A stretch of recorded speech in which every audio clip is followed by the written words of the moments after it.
Dears, स्वागत है आपका अपने YouTube चैनल अभी के क्लास में।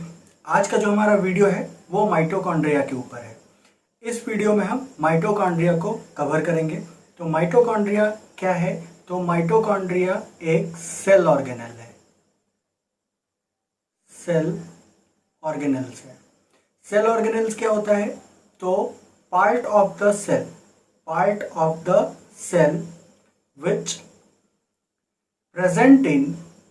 which present in साइटोप्लाज्म, यानी सेल का पार्ट होता है जो साइटोप्लाज्म में हमारा प्रेजेंट होता है, उसी को हम क्या कहते हैं? Cell organelle. तो माइटोकॉन्ड्रिया क्या है? एक सेल ऑर्गेनेल है जो क्या करता है? Which produces energy in the form of ATP. ATP के फॉर्म में एनर्जी को फॉर्म करता है या एनर्जी करेंसी को बनाता है। ठीक है, तो माइटोकॉन्ड्रिया क्या है? एक सेल ऑर्गेनेल है जो क्या करता है? एनर्जी में पार्टिसिपेट करता है, एनर्जी के फॉर्मेशन में पार्टिसिपेट करता है। इसके अलावा इसके और भी सारे फंक्शंस हैं जिसको हम एक एक करके इसे देखेंगे। तो ये कैसा सेल ऑर्गेनेल है? ये double membrane bound cell organelle है। ये जो सेल ऑर्गेनेल है ये दो मेम्ब्रेन से बंधा हुआ है या दो मेम्ब्रेन का बना होता है। जो वन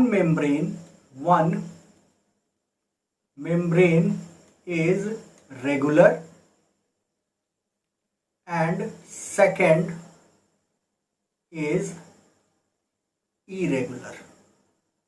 मीन्स इसके अंदर इनफोल्ड होते हैं जिसे हम क्रिस्टे कहते हैं। तो सबसे पहले इसके हिस्ट्री को देखते हैं। तो ये क्या है? तो इसे सबसे पहला किसने देखा था? कॉलिकर ने देखा था। किसने देखा था? कॉलिकर। कब देखा था? 1880 में। 1880 में इसे स्ट्रेटेड मसल्स ऑफ इंसेक्ट्स, यानी इंसेक्ट्स के स्ट्रेटेड मसल्स में देखा था और नेम किया था इसे, नेम्ड सार्कोसोम। इसे क्या नाम दिया? सार्कोसोम। इसे क्या नाम दिया गया? सार्कोसोम। किसके द्वारा देखा गया? कॉलिकर के द्वारा। कब देखा गया? 1880 में। किस में देखा गया? तो स्ट्रेटेड मसल्स, इंसेक्ट्स के स्ट्रेटेड मसल्स में देखा गया और इसे नाम दिया गया सार्कोसोम्स। ठीक है,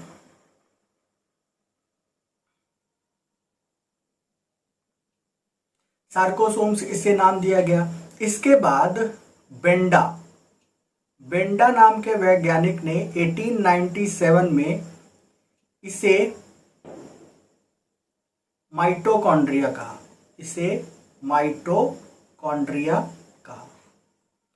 माइटोकॉन्ड्रिया नेम किसने दिया? बेंडा ने। इसके अलावा और भी नाम है। जो फिला है, फिला किसके द्वारा दिया गया था? फ्लेमिंग के द्वारा। कब बोला गया था? 1882 में। और इसके अलावा अल्टमैन ने बायोब्लास्ट कहा। इसे बायोब्लास्ट कहा। किसने कहा? अल्टमैन नाम के व्यक्ति ने। तो इसके अलग अलग नाम हैं। तो सबसे पहला सार्कोसोम किसने कहा? कॉलिकर ने। माइटोकॉन्ड्रिया किसे कहा? बेंडा ने, जो अभी का नाम है, यानी अभी का प्रेजेंट नेम किसके द्वारा दिया गया? बेंडा के द्वारा। फिला नाम किसके द्वारा दिया गया? फ्लेमिंग के द्वारा। बायोब्लास्ट किसके द्वारा बोला गया? तो अल्टमैन के द्वारा बोला गया। इसके अलावा अदर नेम्स ऑफ माइटोकॉन्ड्रिया क्या हैं? तो ये है हमारे, ये अलग अलग कौन कौन से हैं? तो फर्स्ट है हमारा कॉन्ड्रियोसोम्स। इसके अलावा है कॉन्ड्रियोमाइट्स। इसके अलावा और क्या नाम है? प्लास्टोकॉन्ड्रिया। ये क्या है? These are the other names of mitochondria. Mitochondria का दूसरा नाम है, क्या क्या है, तो कॉन्ड्रियोसोम, कॉन्ड्रियोमाइट्स, प्लास्टोकॉन्ड्रिया। इसके अलावा एक और चीज हम जानेंगे कि किसी भी सेल के पूरे माइटोकॉन्ड्रिया को हम मिलाकर क्या बोलते हैं, कॉन्ड्रियोम बोलते हैं, chondriome. All mitochondria of the cell, किसी भी सेल के पूरे माइटोकॉन्ड्रिया को मिलाकर हम क्या कहते हैं, कॉन्ड्रियोम कहते हैं। ठीक है, तो एक सेल के अंदर कितना इसका नंबर हो सकता है, तो इसका नंबर डिपेंड करता है उसके एनर्जी के रिक्वायरमेंट के बेसिस पे। ठीक है, तो अब हम इसको एक एक करके देखते हैं, एक एक पॉइंट इसका देखते हैं। तो सबसे पहला पॉइंट है हमारा यहाँ पे, सबसे पहला माइटोकॉन्ड्रिया। ये क्या है, तो माइटोकॉन्ड्रिया हमारा मेम्ब्रेन बाउंड सेल ऑर्गेनेल है। क्या है, मेम्ब्रेन बाउंड सेल ऑर्गेनेल है that generate most of the chemical energy needed to the power the cell's biochemical reaction, यानी बायोकेमिकल रिएक्शंस के द्वारा एनर्जी को फॉर्म करने में जो सेल ऑर्गेनेल रिलेटेड है उसे हम क्या कहते हैं, माइटोकॉन्ड्रिया। और इस किस फॉर्म में प्रोड्यूस करता है, एटीपी के फॉर्म में प्रोड्यूस करता है, या इसे हम क्या कहते हैं,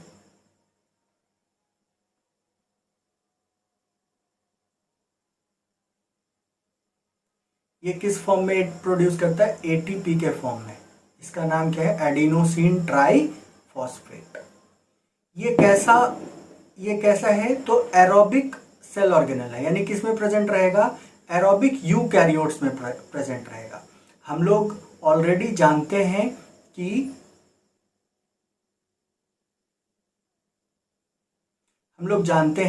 कि सेल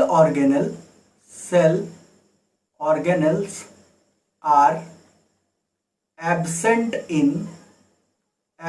इन प्रोकैरियोटिक सेल। प्रोकैरियोटिक सेल में ये एब्सेंट होते हैं। तो ये यूकैरियोट्स में भी किसके पास प्रेजेंट रहेंगे, उनके पास प्रेजेंट रहेंगे जो क्या करते हैं, एरोबिक यूकैरियोट्स होते हैं, यानी जिनके अंदर एरोबिक रिस्पिरेशन होता है। एरोबिक रिस्पिरेशन यानी oxidation of food in the presence of oxygen, जिनके अंदर होगा वो उसके अंदर क्या प्रेजेंट रहेगा, माइटोकॉन्ड्रिया। ये किस में पार्टिसिपेट करता है, ऑक्सीडेटिव फॉस्फोराइलेशन में, यानी breaking down of ATP into ADP, यानी इनऑर्गेनिक फॉस्फेट के रिलीज में ये प्रोसेस इन्वॉल्व होता है। और Krebs cycle of aerobic respiration, aerobic respiration में दो टर्म होता है, पहला होता है ग्लाइकोलाइसिस, पहला क्या है, ग्लाइकोलाइसिस, और दूसरा है कर्ब्स साइकिल, जो किसके अंदर होगा, ये माइटोकॉन्ड्रिया के अंदर होता है। और ग्लाइकोलाइसिस किसके अंदर होगा, तो ये साइटोप्लाज्म के अंदर होगा। तो ग्लाइकोलाइसिस किसको कहते हैं, तो breaking down of glucose into 3 carbon compound that is pyruvate, यानी ग्लूकोज का पायरुवेट में टूटना क्या कहलाता है, ग्लाइकोलाइसिस कहलाता है। ठीक है, तो उसके बाद का जो प्रोसेस होता है जिसको हम कर्व साइकिल कहते हैं, वो माइटोकॉन्ड्रिया के अंदर होता है और वहां पे 36 एटीपी का फॉर्मेशन होता है। इसलिए इसको हम क्या कहते हैं, power house of the ration में पार्टिसिपेट करता है। ये किसके द्वारा बताया गया था, तो ये बताया गया था किन्स ब्यूरी के द्वारा। ये किसके द्वारा बताया गया था, किन्स ब्यूरी के द्वारा। और power house of the cell जो बोला गया था वो किसके द्वारा बोला गया था, हेग बूम के द्वारा, हेग बूम।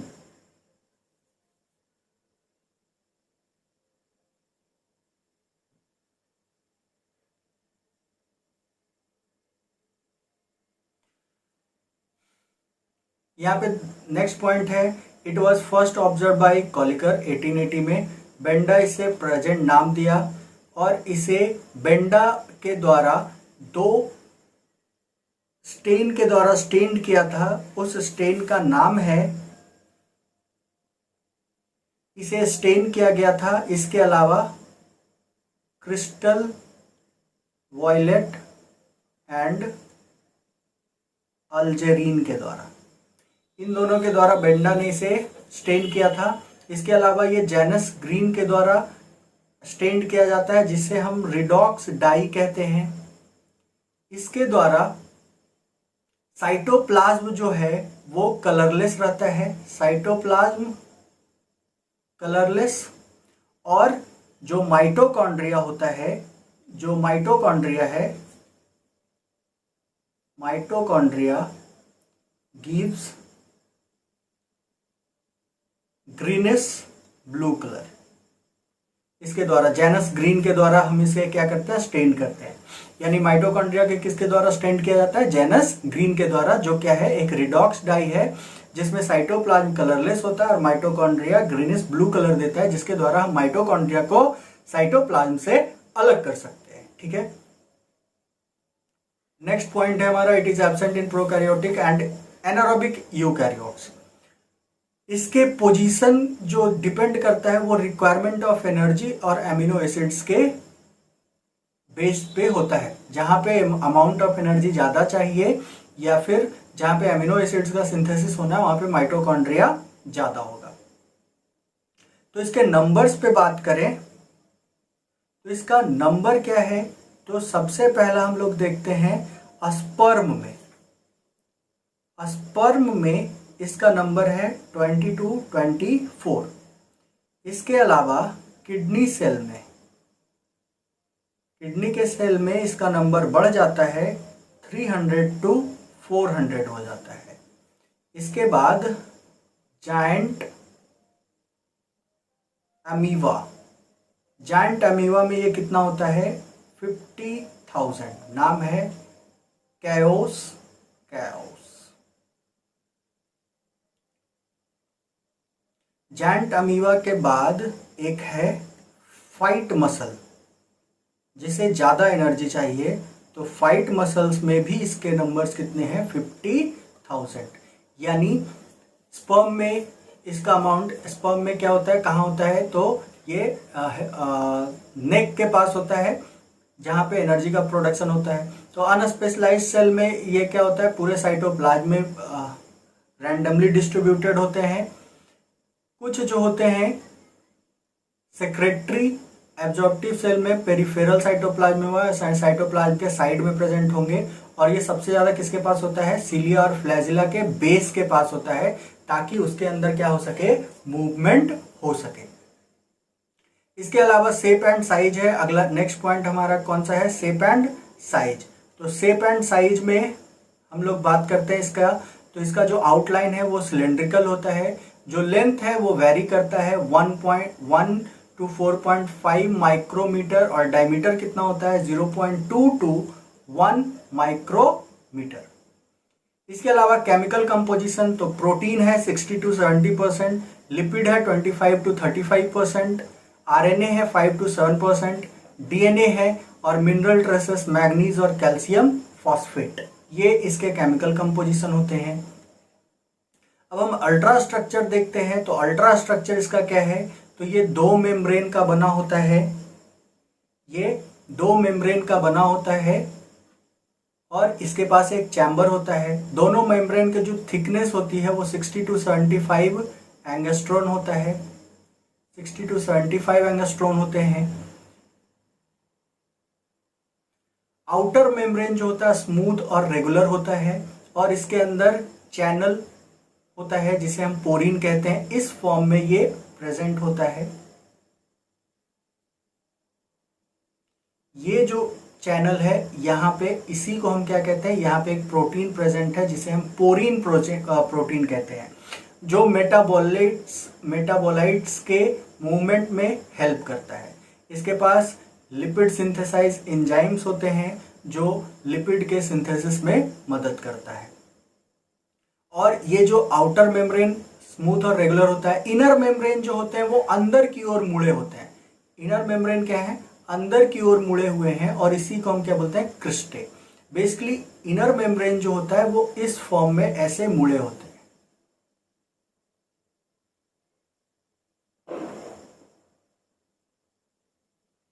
अंदर की ओर ये इनफोल्डेड है, और इन्हीं को हम क्या कहते हैं, क्रिस्टे। इसको हम लोग क्या बोलते हैं, क्रिस्टे। और ये अरेंज होते हैं बैफल्स के फॉर्म में।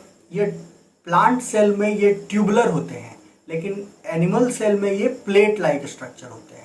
इनर मेम्ब्रेन जो होते हैं वो कुछ ही मेटाबॉलाइट्स के लिए परमिएबल होते हैं, क्योंकि इसके पास एक तरह का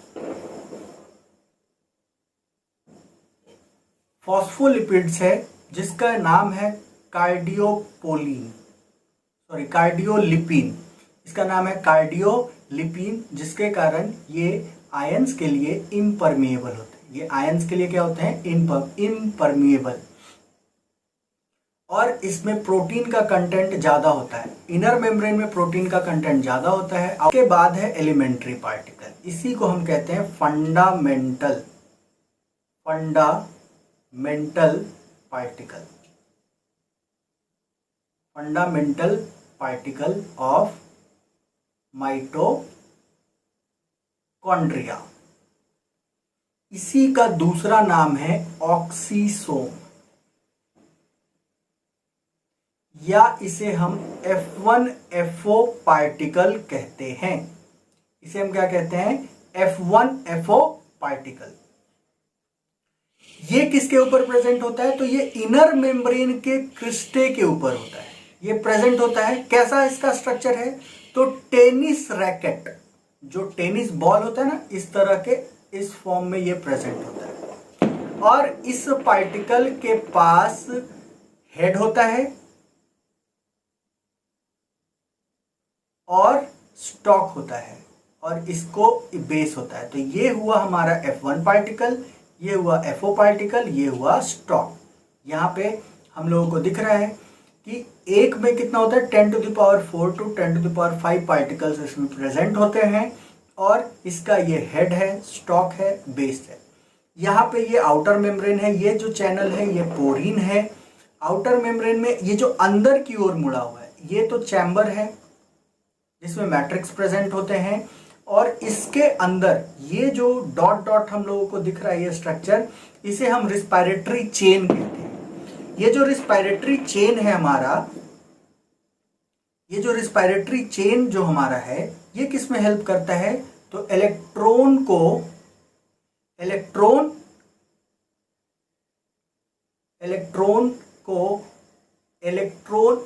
रिसीवर और एक्सेप्टर और डोनर के बीच में ट्रांसफर करने में कौन मदद करता है, रेस्पिरेटरी चेन। और इसी में एम्बेडेड होते हैं क्या, ऑक्सीसोम, जो किस में हेल्प करते हैं, एटीपी के फॉर्मेशन। किसमें हेल्प करते हैं, एटीपी के फॉर्मेशन में।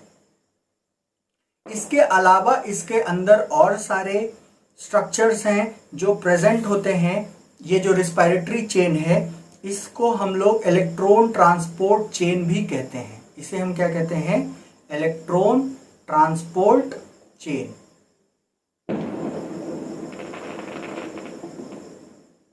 इलेक्ट्रॉन ट्रांसपोर्ट चेन क्या क्या है इसमें, फ्लैवोप्रोटीन है, जो कि क्या है, तो ये है इलेक्ट्रॉन एक्सेप्टर। ये क्या है, इलेक्ट्रॉन एक्सेप्टर, यानी इलेक्ट्रॉन को एक्सेप्ट करने वाला कौन है, फ्लैवोप्रोटीन। इसके अलावा FES, COQ, CYTB, CYTQ, CYTC, ये मोबाइल कैरियर्स हैं, यानी ये कैरी करने वाले हैं सब्सटेंस को। और ये जो COQ रहेगा, ये जो होगा, ये मेम्ब्रेन के बीच में होते हैं, मिडिल ऑफ द मेम्ब्रेन। और CYTC जो हैं ये पेरीफेरल में होंगे, पेरीफेरल। अब हम लोग ऑक्सीसोम को देखते हैं, तो इसके पास हेड है, स्टॉक है, बेस, जो कि बेस होता है F1, जो FO जो है, यानी FO जो है, बेस जो है वो 11 nm लॉन्ग है, 1.5 nm थिकनेस है इसका। स्टॉक 5 nm, 3.5 मीटर ब्रॉड है। हेड जो है उसका डायमीटर 8.5 nm होता है।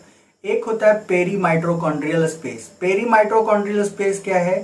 तो दोनों मेम्ब्रेन के बीच, आउटर मेम्ब्रेन और इनर मेम्ब्रेन के बीच के जो स्पेस हैं उन्हीं को हम क्या कहते हैं? Peri mitochondrial space. यानी इस पोर्शन को हम क्या कहेंगे? इन दोनों के बीच के इस पोर्शन को हम क्या कहेंगे? Peri mitochondrial space. ये जो ब्लैक वाला पोर्शन दिख रहा है, तो ये दोनों जो है, ये स्पेस है इनर मेम्ब्रेन और आउटर मेम्ब्रेन के बीच। इसका जो लेंथ होता है या इसका जो थिकनेस है वो 60 to 100 एंगस्ट्रॉन ये वाइड होता है। ये क्रिस्टे के स्पेस के बीच में होता है और इस चैम्बर में कुछ एंजाइम्स होते हैं और मैट्रिक्स होते हैं। उस मैट्रिक्स में क्या क्या होते हैं तो अभी हम देखते हैं। एक सेमी फ्लूइड मैट्रिक्स है, जिस मैट्रिक्स के अंदर प्रोटीन पार्टिकल है, राइबोसोम है, आरएनए है, डीएनए है, एंजाइम ऑफ कर्ब्स और TCA cycle, amino acid synthesis enzymes होते हैं, metabolism, crystal of calcium phosphate, manganese, ये सब के सब किसके अंदर प्रेजेंट होते हैं? इस मैट्रिक्स के अंदर। और माइटोकॉन्ड्रिया के पास अपना राइबोसोम होता है, जिसका नेचर जो प्रोकैरियोट के अंदर होते हैं वही राइबोसोम इसके अंदर भी प्रेजेंट होते हैं। इसके फंक्शंस को देखते हैं। इसी कारण से यहाँ पे हम इसको क्या बोलते हैं? Semi autonomous. ये एनर्जी के लिबरेशन में हेल्प करता है। Intermediate synthesis for several biochemical, chlorophyll, cytochrome, pyrimidine, steroid, alkaloid को बनाने के लिए ये इंटरमीडिएट, ये एक तरह का मेडिएटर का काम करता है। मैट्रिक्स जो है कुछ एंजाइम्स रखते हैं जो फैटी एसिड्स को फॉर्म करने में हेल्प करता है। कुछ एंजाइम्स होते हैं जो फैटी एसिड्स के इलोंगेशन में इसके पास प्रेजेंट होते हैं। एमिनो एसिड्स के सिंथेसिस में हेल्प करता है। स्टोरेज है कैल्शियम का स्टोर हाउस के फॉर्म में ये काम करता है। इसके सिग्निफिकेंस जो हम लोगों को इम्पोर्टेंट है, तो इसके पास क्या होता है? अपना डीएनए होता है जो ये रेप्लिकेट कर सकता है इंडिपेंडेंटली। ये अपने डीएनए से अपना एमआरएनए, टीआरएनए, आरआरएनए जो किसमें हेल्प करता है? प्रोटीन के सिंथेसिस में, तो ये कर सकते हैं। इनके पास अपना राइबोसोम होता है। इसके पास स्ट्रक्चरल प्रोटीन को ये सिंथेसाइज करता है, एंजाइम्स को सिंथेसाइज करता है। इसके अलावा ये इंटरनली ग्रो करते हैं और ये डिवाइड होते हैं किसके द्वारा? बाइंडरी फ्यूजन के द्वारा। यानी एक माइटोकॉन्ड्रिया टूटकर एक से अधिक माइटोकॉन्ड्रिया में, यानी 2 माइटोकॉन्ड्रिया में बदल जाते हैं, फिर ये आपस में टूटेंगे और इस तरह से अपने नंबर्स को इंक्रीज करते हैं। इन्हीं सभी रीजंस के कारण इनके पास अपना डीएनए है, राइबोसोम है, ये सारे इंडिपेंडेंट अपने नंबर्स को इंक्रीज और डिक्रीज कर सकते हैं। इसलिए ही हम इसे क्या बोलते हैं? Semi autonomous organelle. अब इसके बारे में थोड़ा जानते हैं। तो हमारा ये है माइटोकॉन्ड्रिया, ये हमारा माइटोकॉन्ड्रिया, जिसमें तो हमारा माइटोकॉन्ड्रिया क्या होता है? डबल मेम्ब्रेन स्ट्रक्चर है। कैसा है? Double membrane. और ये जो मेम्ब्रेन है, ये 2 मेम्ब्रेन जो है, बाहर का जो मेम्ब्रेन है वो रेगुलर होता है, स्मूथ होता है। अंदर का जो मेम्ब्रेन है वो इनफोल्डेड होते हैं, यानी अंदर की ओर मुड़े होते हैं। अंदर की ओर ये मुड़े होते हैं।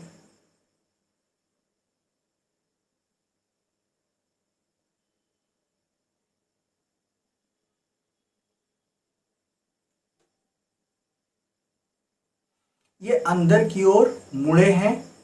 इसका ये जो है ये है आउटर मेम्ब्रेन,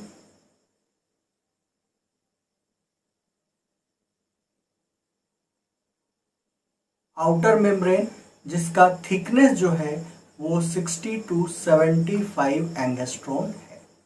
इनर मेम्ब्रेन ये है हमारा इनर मेम्ब्रेन। इनर मेम्ब्रेन का भी जो ये है 60 to 75। इस स्पेस को हम कहते हैं पेरीमाइटोकॉन्ड्रियल स्पेस, पेरीमाइटोकॉन्ड्रियल स्पेस, जिसका लेंथ है या थिकनेस है 60 to 100 एंगस्ट्रॉम। इसके अलावा इसमें क्या प्रेजेंट होता है, तो इसके ऊपर ऑक्सीसोम इस तरह से प्रेजेंट होते हैं और इसके अलावा यहाँ पे रिस्पायरेटरी चेन्स प्रेजेंट होते हैं।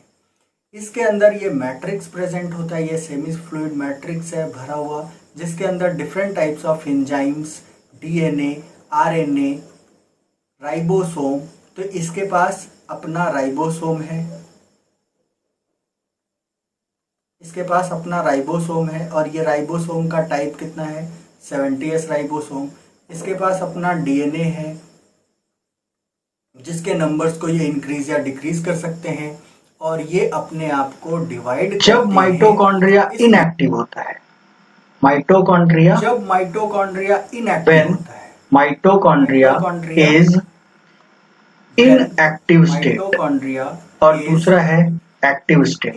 तो इसमें क्या क्या चेंजेस रहता है, तो इनएक्टिव स्टेट में जब रहता है तो इसको हम दूसरा नाम कहते हैं, इसको बोलते हैं ऑर्थोडॉक्स स्टेट। इसे क्या बोलते हैं, ऑर्थोडॉक्स स्टेट। इसका जो मेम्ब्रेन है, ऑर्थोडॉक्स स्टेट, जो आउटर चैम्बर है, आउटर चैम्बर है, चैम्बर इज नैरो।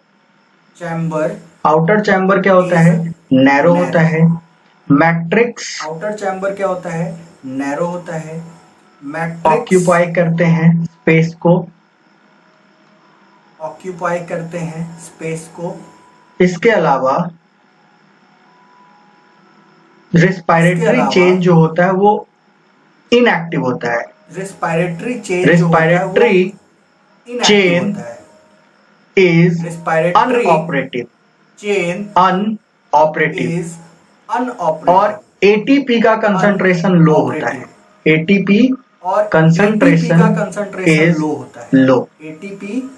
इसी के अपोजिट जब ये एक्टिव स्टेट में होता है तो इसे हम कंडेंस्ड स्टेट भी कहते हैं, कंडेंस्ड स्टेट कहते हैं। इसके अलावा आउटर चैम्बर जो नैरो था वो क्या हो जाएगा, वाइडर हो जाएगा। आउटर चैम्बर वाइडर हो जाएगा, वाइडर हो जाएगा। Respiratory chain wider, respiratory chain is operative और एटीपी कंसंट्रेशन जो होता है वो इंक्रीज कर जाता है। इसके अलावा कंसंट्रेशन फॉस्फोराइलेशन भी होता है।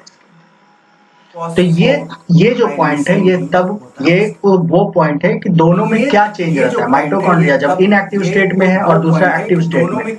जब इनएक्टिव स्टेट में है तो उसको हम दूसरे नाम से जानते हैं जिसे हम ऑर्थोडॉक्स स्टेट कहते हैं। जो आउटर चैम्बर होता है वो नैरो होता है, ऑर्थोडॉक्स स्टेट कहते हैं, जिसमें मैट्रिक्स ऑक्यूपाई होते हैं। रिस्पायरेटरी चेन अनऑपरेटिव होता रहता है और एटीपी का जो कंसंट्रेशन होता है वो कम होता है। लेकिन एक्टिव स्टेट में क्या होता है, ये कंडेंस्ड स्टेट भी इसे कहते हैं। लेकिन एक्टिव स्टेट में क्या होता है, आउटर चैम्बर जो होता है वो वाइडर हो जाता है, रिस्पायरेटरी चेन ऑपरेटिव हो जाता है, चैम्बर जो होता है वो वाइडर हो जाता है, रिस्पायरेटरी चेन एटीपी कंसंट्रेशन बढ़ जाता है, फॉस्फोराइलेशन ऑक्सीडेशन होता है, कंसंट्रेशन बढ़ जाता है, फॉस्फोराइलेशन। तो अगर वीडियो अच्छा लगा हो तो इसे लाइक शेयर और सब्सक्राइब करें। अगर वीडियो अच्छा लगा हो तो इसे लाइक शेयर और सब्सक्राइब करें। Thank you.